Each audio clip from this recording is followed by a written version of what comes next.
வணக்கம். இன்றைக்கி நம்ம அல்கோ மைண்டில் ஒரு புது சீரீஸ் பார்க்க போகிறோம். அதாவது ஆல்ரெடி நிறைய ஸ்ட்ராட்டஜிஸ் வந்து அல்கோ மைண்ட் ஸ்ட்ராட்டஜி லிஸ்ட்டில் வந்து ஆட் ஆகிருக்கு. அல்கோ மைண்டில் ஒரு ஸ்ட்ராட்டஜி எப்படி வருதுன்றது எல்லாருக்கும் தெரிஞ்சிருக்கும். இருந்தாலும் நான் இந்த தருணத்தில் அதை பற்றி எக்ஸ்பிளைன் பண்ண விரும்புகிறேன்.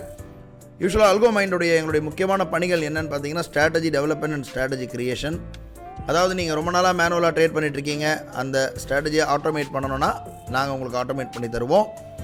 அந்த ஆட்டோமேஷனுக்கு ஆகக்கூடிய அந்த கோடிங் காஸ்ட்டில் 50% நீங்கள் பே பண்ணுற மாதிரி இருக்கும், 50% நாங்கள் பே பண்ணுற மாதிரி இருக்கும்.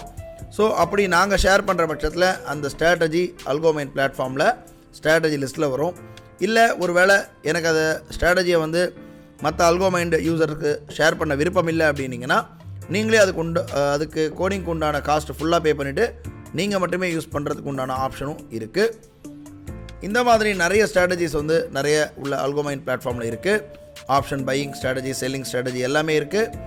அந்த வரிசையில் இருக்கக்கூடிய ஸ்ட்ராட்டஜிஸில் டாப் 10 டாப் 12 அதிகமான users based on the various statistics வச்சு நமக்கு இந்த அல்கோ மைண்ட் பிடியில் வந்து ரன் ஆகும். ஸோ நாம் வந்து யூஸ்வலாக ஒரு ட்ரேடிங்கில் வந்து ஒரு ஸ்ட்ராட்டஜிஸை வந்து 3 விதமாக பிரிக்கலாம். ஒன்று ட்ரெண்ட் பேஸ்டு, 2 மீன் ரிவர்ஷன். அதாவது மீன் ரிவர்ஷன்னா ஒரு மீன்லேருந்து ஸ்டாண்டர்ட் டிவியேஷன்லேருந்து வெளியில் போய்ட்டு திரும்ப அந்த ஸ்டாண்டர்ட் டிவியேஷன் அந்த மீனை வந்து தொடர்றது தான் மீன் ரிவர்ஷன்.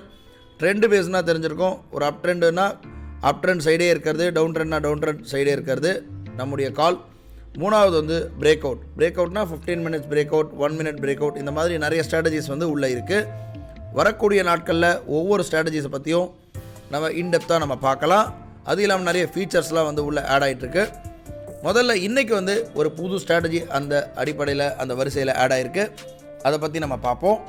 அதாவது இன்றைக்கி நம்ம பார்க்கக்கூடிய ஸ்ட்ராட்டஜி பார்த்திங்கன்னா Nifty option quick scalping strategy. இது வந்து ஒரு பிரேக் அவுட் ஸ்ட்ராட்டஜின்னு சொல்லலாம். ரொம்பவே வந்து ஒரு குயிக் ஸ்கேல்பிங். இதனுடைய கால அளவு பார்த்திங்கன்னா மார்க்கெட் ஓப்பன் ஆன உடனே 9:45க்குள்ளேயே நமக்கு வந்து இந்த ட்ரேடு முடிஞ்சிடும். ஒரு நாளைக்கு 1-2 ட்ரேட் எடுக்கலாம்.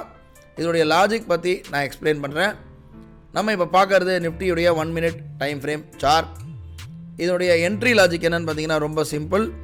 ஃபஸ்ட்டு கேண்டலுடைய க்ளோசிங்கை வந்து மார்க் பண்ணிக்குவோம் அல்கோ. அந்த ஃபஸ்ட்டு கேண்டில் க்ளோசிங்க்கு மேலே 1 மினிட் டைம் ஃப்ரேமில், செகண்ட் கேண்டில் அந்த க்ளோசிங்க்கு மேலே க்ளோஸ் ஆச்சுன்னா அல்கோ at the money call option எடுக்கும். இல்லை இந்த ஃபஸ்ட்டு கேண்டில் க்ளோசிங்க்கு கீழே 2வது கேண்டிலோ இல்லை 3வது கேண்டிலோ இந்த க்ளோசிங்க்கு கீழே க்ளோஸ் ஆகிற பட்சத்தில் புட் ஆப்ஷன் எடுக்கும். உதாரணமாக இந்த எக்ஸாம்பிளில் பார்த்தீங்கன்னா ஃபஸ்ட்டு கேண்டில் க்ளோசிங்கை வந்து நான் ப்ளூ கலர் லைனில் மார்க் பண்ணியிருக்கேன். செகண்ட் கேண்டில் லைனுக்கு மேலே க்ளோஸ் ஆகிருக்கு. ஸோ ஆட்டோமேட்டிக்காக கால் எடுத்திருக்கு. பார்த்தீங்கன்னா இந்த இடத்துல நமக்கு இன்றைக்கி 24,950 கால் ஆப்ஷன் 9:17 4 செகண்டுக்கு எடுத்திருக்கு. 9:18க்கெலாம் கட் ஆகிருக்கு. எதன் அடிப்படையில் எடுத்திருக்குன்னு பார்த்தீங்கன்னா ஃபஸ்ட்டு கேண்டில் வந்து க்ளோஸ் ஆன உடனே 2வது கேண்டில் எடுத்து 3வது கேண்டில் மேலே போனோடனே கட் ஆகிருக்கு. இந்த ஸ்ட்ராட்டஜிக்கு டார்கெட் பார்த்திங்கன்னா வெறும் 500 ரூபா தான். ஸ்டாப் லாஸ் பார்த்திங்கன்னா 1000 ரூபா. ஒரு நாளைக்கு 9:45க்குள்ளே இதை ட்ரேட் எடுத்து முடிஞ்சிடும். 500 ரூபா வந்துச்சுன்னா அதோட ட்ரேட் எடுக்காது ஒரு லாட்டுக்கு. அதே போல் ஒரு லாட்டுக்கு 1000 ரூபா வந்ததுனாலும் அதோட ட்ரேட் எடுக்காது, அதோட முடிஞ்சிடும். இன்றைக்கி 5 லாட்ஸ் எக்ஸிக்யூட் பண்ணதில் ஆல்மோஸ்ட் நமக்கு 2750 கிட்ட இன்றைக்கி ப்ராஃபிட் வந்து புக் ஆகிருக்கு. இதுதான் இந்த சிஸ்டமுடைய இந்த ஸ்ட்ராட்டஜியோட லாஜிக். நான் இன்னொரு நாள் கூட காட்டுறேன் இன்னும் நமக்கு புரிஞ்சுக்கிறதுக்காக.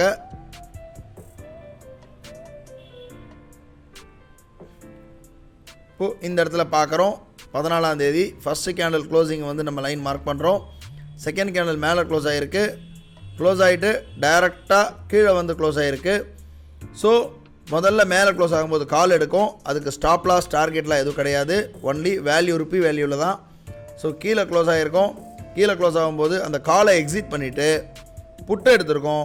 புட்டு எடுத்து அது கீழே வரும்போது நமக்கு அந்த லாஸ் ரிகவர் ஆகி நமக்கு வந்து ஒரு 500 ரூபா லாபம் கிடைக்கும்போது ஆட்டோமேட்டிக்காக நமக்கு பொசிஷன் கட் ஆகிடும்.